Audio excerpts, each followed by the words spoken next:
Bonjour et bienvenue à cette nouvelle capsule portant cette fois-ci sur l'outil Forme. On va voir dans les prochaines minutes comment créer des formes dans le logiciel After Effects et aussi comment utiliser un animateur. Donc, on va utiliser plus spécifiquement raccord des tracés.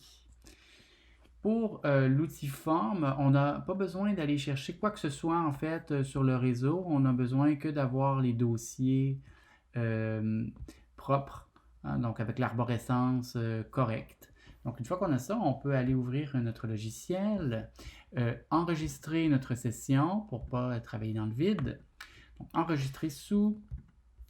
Et donc cette fois-ci, nous avons l'outil forme. Voilà, on est prêt à démarrer. Pour cet outil, nous allons devoir nous créer un fond. Donc, on va aller donc dans Composition, Nouvelle composition. Et on va se choisir un paramétrage. Donc, je commencerai par choisir ici un format HD, donc 1920 par 1080. Ici, si on ne vous laisse pas choisir la deuxième variable, on peut simplement déverrouiller. Donc 1920 par 1080, c'est le format HD TV. Notre animation pourrait avoir une durée de 10 secondes à une cadence de 29,97 images par seconde. La couleur d'arrière-plan ici, je vais la laisser noire. Sachez que cette couleur-là, si vous changez la couleur, il n'y aura aucune incidence sur notre exportation en fait. Voilà. Nous avons donc notre séquence pour travailler à partir des formes. Les formes sont des outils que l'on retrouve ici, donc l'outil rectangulaire et l'outil plume. Sachez que ces mêmes outils nous serviront dans le prochain atelier pour créer des masques. Donc, c'est bien important de les utiliser de la bonne façon pour créer des formes lorsqu'on désire créer des formes et les utiliser sous forme de masques lorsqu'on désire créer des masques. Donc, on va commencer par se créer une forme. On va choisir l'outil rectangle. Vous allez voir, si on poursuit vers la droite en haut de votre écran, vous allez avoir fond et contour qui vont apparaître. Donc ça, c'est le remplissage de votre carré qui, pour moi, sera rouge et le contour qui sera, dans ce cas-ci, nous allons avoir un contour blanc avec une largeur de 2 pixels. Donc on peut changer tout ça. Sachez qu'on peut appuyer sur le mot fond, le mot contour, et que ça n'aura pas le même effet que si j'appuie sur la couleur pour venir changer la couleur. Donc si j'appuie sur fond, j'ai la possibilité de choisir un remplissage uni, pas de remplissage du tout, ou un dégradé linéaire ou radial. Pour cette fois-ci, je vais laisser ça en remplissage uni. J'ai choisi cette teinte, donc rouge. On va aller maintenant appuyer sur contour pour choisir un contour aussi qui est uni. Et on va choisir une teinte différente. On va y aller avec cette teinte verdâtre avec une épaisseur de 10 pixels.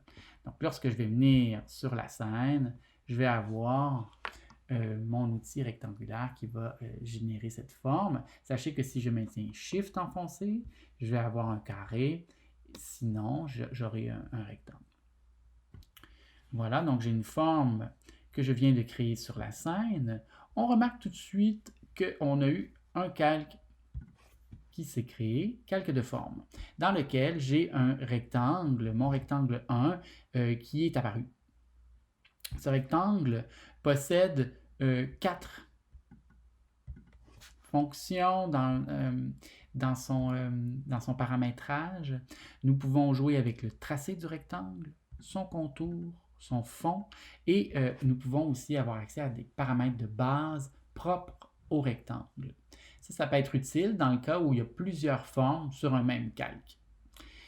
Donc, on va ouvrir les éléments pour aller voir qu'est-ce qu'on peut animer. On voit tout de suite que les paramètres live sont dans le tracé rectangulaire. Nous avons la taille, la position et un élément arrondi. Donc, on peut venir ici, essayer de les rendre live, donc de transformer les chronomètres en chronomètres bleus pour avoir des images clés sur notre ligne du temps. Pour avoir une transformation, bien sûr, il faut déplacer notre tête de lecture un petit peu plus loin et venir faire varier ces variables. Donc, tiens, moi j'ai envie de jouer avec l'arrondi, de sorte qu'à ce qu'après une seconde, mon carré soit devenu un cercle. Oui, voilà. On peut aussi jouer avec sa taille, sa position. Allons ouvrir d'autres éléments pour voir avec quoi nous pourrions bien nous amuser. Allons voir les différents paramètres ici. Live, on peut choisir la couleur. Donc, dans le temps, on peut venir faire un dégradé entre notre couleur initiale et la couleur que nous allons obtenir après une seconde. Ça, c'était pour le contour. On peut faire la même chose ici pour le fond. Voilà, on pourrait choisir un nouveau remplissage.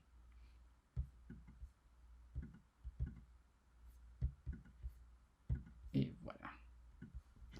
Donc voilà. On a donc plusieurs paramétrages ici à l'intérieur des formes. Je vous invite à aller les explorer. Il y en a vraiment plusieurs qui sont intéressants et que nous avons vus en classe aussi. Voilà. Nous allons maintenant nous créer une autre forme, mais cette fois-ci à l'aide de l'outil plume. Nous allons dans un premier temps désélectionner le calque. On choisit l'outil plume, on va enlever le fond, donc pas de remplissage pour notre outil plume. Le contour, lui, sera vert. On va choisir un vert un peu plus saturé comme celui-ci. Et voilà, on est prêt. On va se faire une fleur qui pousse. Donc, venez tout simplement faire la tige. Donc, en quelques clics, là, vous pouvez obtenir une tige d'une fleur que nous allons faire pousser. Donc, ici, c'est un nouveau calque qui est apparu que je peux renommer en appuyant sur CTRL. Donc, ça, c'est ma tige. Et ma première forme, c'était mon carré cercle. Pour ce qui est de ma tige, je vais la faire pousser en utilisant un animateur. L'animateur se trouve à l'intérieur du calque, dans le contenu. On poursuit et nous allons arriver à un bouton de démarrage. J'appuie et je vais trouver en fait la fonction réduire les tracés. Réduire les tracés va apparaître et je vais seulement animer le paramètre de fin de mon animation. Donc, je vais le rendre live à l'aide du chronomètre.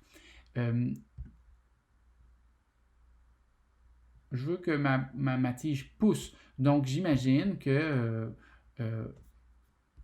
au début de ma séquence, je veux que ma tige ne soit pas apparente. Donc, le paramètre de fin est à 0%. Et lorsque j'arrive à 2 secondes, ma tige est complètement poussée. Voilà. Donc, j'ai fait pousser ma tige à l'aide de l'outil réduire les tracés. Ça pourrait être aussi pratique dans le cas de, je ne sais pas moi, si on voulait utiliser une signature qui apparaît comme si elle était écrite au même moment. Donc, j'ai ma tige qui apparaît. À la deuxième seconde, je voudrais que le bouton de la fleur apparaisse. Donc, je vais fermer le calque de la tige, je vais le désélectionner et je vais aller utiliser l'outil forme ici, le dernier outil, l'outil étoile. Donc, après les rectangles, ellipses, polygones et tout ça, on va aller prendre l'outil étoile. Nous allons cette fois-ci avoir besoin d'un fond, d'un remplissage pour notre outil étoile. Je vais choisir quelque chose de doré. Et je vais lui enlever le contour. Donc j'appuie sur contour et j'enlève le contour de mon étoile. Sans avoir de calque sélectionné, je viens faire une étoile que je vais positionner à l'aide de la flèche noire de sorte à ce qu'elle soit en place. Je vais m'empresser de renommer mon calque sur le bouton de ma fleur. Et ce que je vais animer, c'est à l'intérieur de la polyétoile. Vous allez trouver le tracé de la polyétoile. Et ce que je vais animer, c'est les rayons et les arrondis.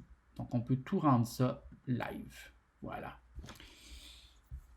Et qu'est-ce qui va se produire? En fait, je me décale un petit peu plus loin et vous allez voir les effets que l'on peut obtenir en fait en jouant avec les arrondis externes et internes pour obtenir un effet qui va vraiment avoir l'apparence d'une fleur. Donc arrondi interne, arrondi externe.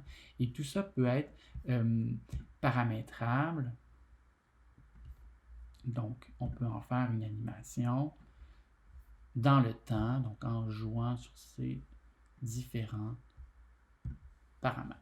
Donc voilà, pour ce qui est de l'outil forme. Bien sûr, si on ne veut pas que la fleur soit là au tout début, là, ce qui est embêtant en ce moment pour mon animation, la fleur est là avant que ma tige arrive en place. Je viens placer mon curseur au tout début de mon bouton et un curseur double apparaît et je peux venir éditer ma fleur pour que celle-ci apparaisse seulement au bon moment.